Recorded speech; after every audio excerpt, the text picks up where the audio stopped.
Well, thank you for coming out today. What did you bring to show and tell here? Oh, I have lots of interesting family artifacts.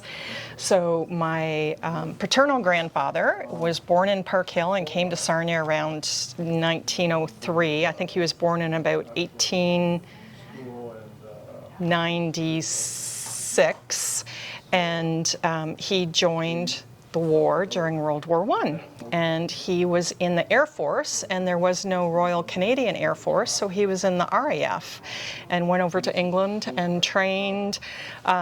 He was in London a lot, so I don't know whether the training was there or that was his leave time.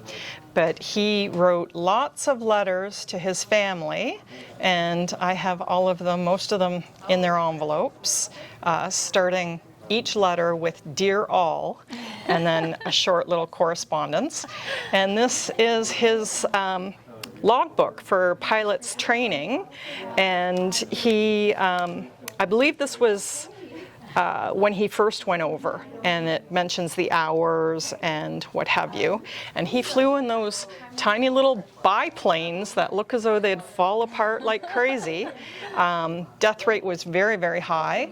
And he said when a comrade went down, they would go, they would have a drink and cheer him and not mention him again. So, yeah, and he lived until 1981. And he was a business owner in Sarnia as well? Yeah, he was a business owner. He inherited it through the family. It went through quite a few generations. Phippen Furniture, it was Phippen and Simpson, and Phippen Furniture was a long time on Front Street. And my first job, I was about 11 years old, and I served coffee at the 100th anniversary. Oh my goodness. Yeah. And then we also have, because he lived downtown and the store was downtown, when the tornado came, he had good reasons to be in that area. And that was the 53 tornado. 1953, and this is the police pass that would have allowed him into areas that gawkers would not be allowed into. That's really cool. So, yeah. And then you have a street railway too. Sarnia had a street railway. Yeah, yeah. I think it went along with the ferry that was at Ferry Dock Hill. Yeah. And yeah, I just came across this, and this is 1927. And so what's on the back there? Conditions non-transferable. And yeah, and this would have been to this person's father, Louis Nicholas Phippen. So, yeah. That's a really interesting collection you have here. Yeah, it is. A lot of family history. A lot of family history and a lot of really cool family history. Yeah. Appreciate you sharing that with us today. You're very welcome. Well, welcome, Bruce. You brought some interesting items to our show and tell today. Could you share a little bit about the two things we got on the table here today? Okay. This is a photograph of my grandfather when he went to Plum Creek School, which is Cromar also, and it's got a list of all the people that went to the school at the time. That's so useful when you have the identification for the students on the back. And this was 1903.